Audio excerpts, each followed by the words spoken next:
There's an election coming up in about a month. We thought it'd be a good idea to walk through what's at stake. This is not the normal uniparty election where the Republicans and Democrats are simply different flavors of the same latte, as in a choice between French vanilla and vanilla bean. In fact, the very real differences between the candidates have never been greater. On one side, we have the most vilified man in modern times, the one, the only, former President Donald J. Trump. In 2020, he received more votes than anyone in history other than his opponent that year, President Joseph R. Biden. And we were all set for a rematch. Both men handily won their primaries, and we were treated to a very early presidential debate. We all know what happened. President Biden imploded. He couldn't answer questions. He drifted. All those conspiracy theories regarding his mental acuity turned out to be conspiracy facts, and the whole world saw it. This led to a mad scramble on the Democrat side. We've never had anything like this. The Democrats simply tossed out all the primary results. Nearly 15 million Democrats had their votes overwritten for political expediency. President Biden was threatened that he had to pull out or be removed, according to some press reports. About the same time, a would-be assassin's bullet nearly exploded Donald Trump's head at a rally in Pennsylvania, live on television. Just imagine the chaos if both major party candidates were suddenly removed. Not long after, we were told that the sitting vice president, Kamala Harris, would be the Democrat nominee. No votes, just a selection by party elites and a fawning media.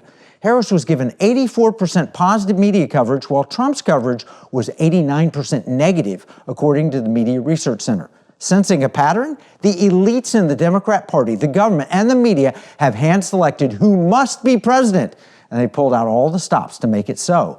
But wait just a minute. There's still an election. You still have a choice. Join me in the Economic War Room, where you will learn how your choice will impact your future. This is the first of a three-part series titled, What's at Stake? Today, we're talking about your liberty.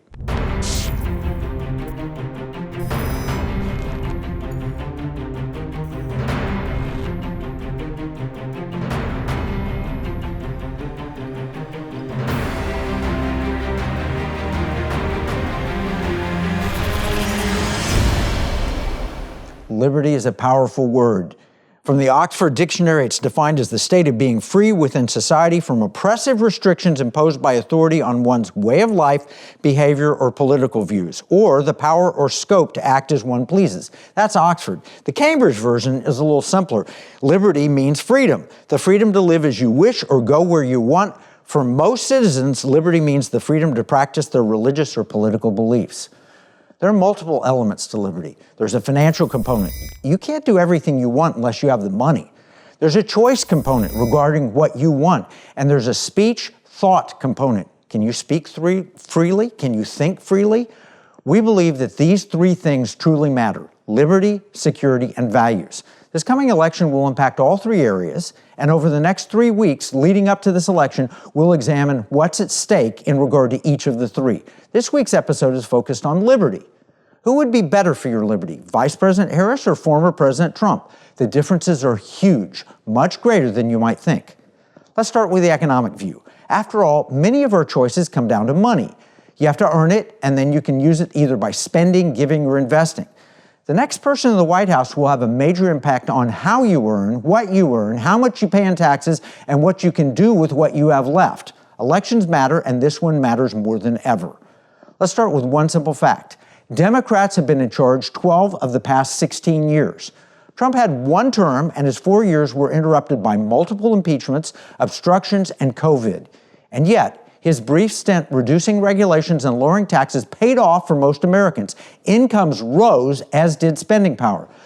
Take a look at a chart from the Committee to Unleash Prosperity in a July report titled Biden-Harris Regulations Cost the Average Family Almost $50,000. This report was written by Casey Mulligan, Ph.D., professor of economics at the University of Chicago and former chief economist of the White House Council of Economic Advisors.